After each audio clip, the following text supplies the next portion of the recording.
Dilma participou nesta quarta-feira em São Paulo do primeiro debate entre os candidatos à presidência, transmitido pela internet. Promovido pelo UOL e pela Folha de São Paulo, Dilma respondeu a perguntas dos outros candidatos, dos jornalistas e também dos internautas. Você acompanha agora os melhores momentos do debate.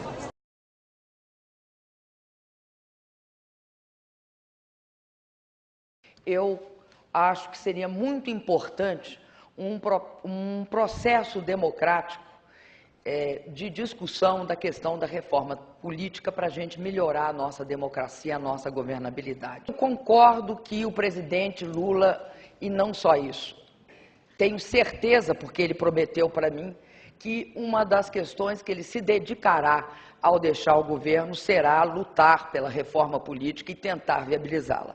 Por isso é que eu acredito, pode ser uma constituinte exclusiva, mas ela é tão importante que alguns procedimentos, alguma alteração na legislação nós podemos fazer, inclusive, caso isso seja obstaculizado, criem obstáculo, impeçam que ocorra, através de legislação específica, como foi feito no caso da fidelidade partidária. Eu acho um verdadeiro absurdo um candidato a presidente da República vir aqui dizer que o Enem está desmoralizado porque uma gráfica que está sendo objeto, inclusive, de investigação da Polícia Federal, vazou as provas. Gráfica essa, inclusive, que é uma gráfica respeitável. Não foi, pode não ter sido ela, mas foi dentro desta gráfica, que é uma gráfica conceituada, uma gráfica, sem sombra de dúvida, de grande porte. Nós sabemos que qualquer sistema no mundo, e aqui nós estamos falando com a internet, é passível de ser vazado. No que se refere ao fato de que houve acesso indevido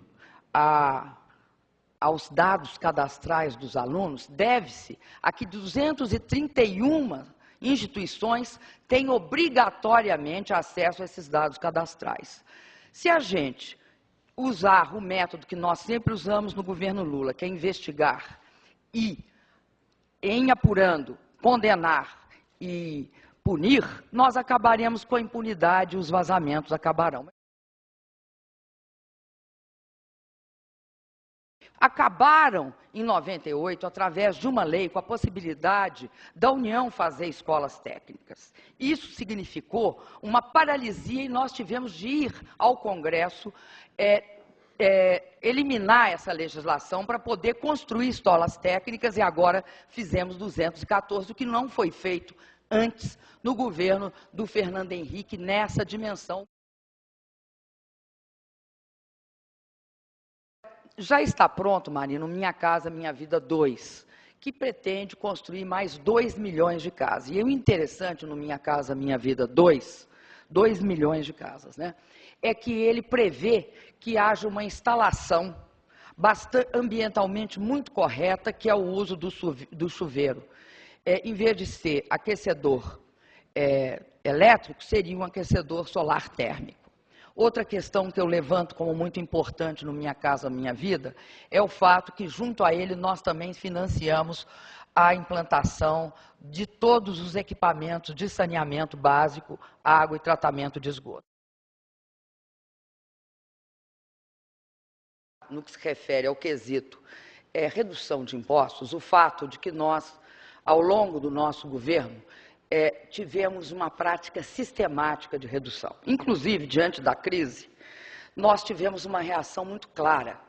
Nós reduzimos IPI de automóveis, IPI da linha branca, tínhamos reduzido da construção civil, fizemos todo um esforço de redução tributária para manter a economia funcionando, para não deixar que houvesse uma queda terrível no desemprego. Eu sou a favor da reforma tributária e tenho dito isso em todas as minhas intervenções. E vou falar aqui, deixar para me falar já na tréplica. Sou a favor da reforma tributária. Havia no governo federal uma coisa chamada fila burra. A fila burra era a forma pela qual o governo federal, na época do Fernando Henrique Cardoso, não deixava se investir em saneamento. Como é que ela funcionava? Se o primeiro da fila não apresentasse papel, o segundo podia precisar muito do saneamento, não levava investimento. Nós não. Nós ampliamos o investimento no Rio, nós estamos botando 40 bilhões, enquanto o governo do senhor Fernando Henrique Cardoso botava por ano 274, vou falar 300, em todo o Brasil. Então, discutir saneamento, eu acho que é algo que você não deveria tentar, porque vocês não fizeram nada no Brasil nesse período. Eu comecei a minha vida política lutando contra a ditadura. Depois, eu fui a primeira mulher secretária da Fazenda do município de Porto Alegre. Na época, as mulheres ainda não tinham chegado a ser secretárias de Fazenda. Depois, por 2 vezes, eu fui secretária de Energia, Minas e Comunicação do Estado do Rio Grande do Sul. Aí, o presidente me deu a honra de convidar para me participar da equipe dele como ministra de Minas e Energia. E eu fui a primeira presidente do Conselho da Petrobras. Na sequência, o presidente, mais uma vez, me deu a honra de me convidar para ser ministra-chefe da Casa Civil, que no nosso governo foi o cargo que a pessoa que assumia ele coordenava os programas de governo e os outros ministérios. E, finalmente, o presidente Lula, junto com o Partido dos Trabalhadores, me indicou para ser, e com muita honra eu sou, a pessoa que vai representar esse governo vitorioso, esse governo que conseguiu tirar o país da desigualdade, da estagnação. Eu não acredito que tenha uma mulher que seja favorável ao aborto.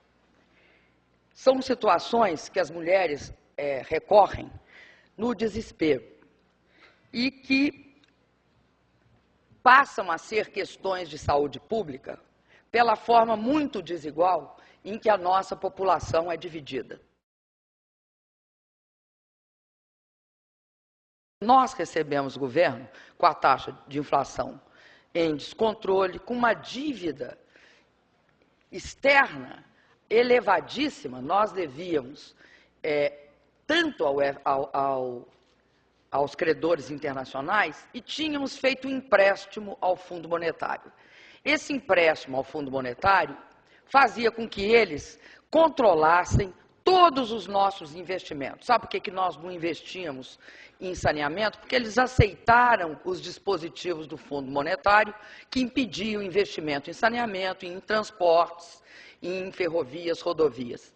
Além disso, tinham algo como 21 bilhões de reais de reservas.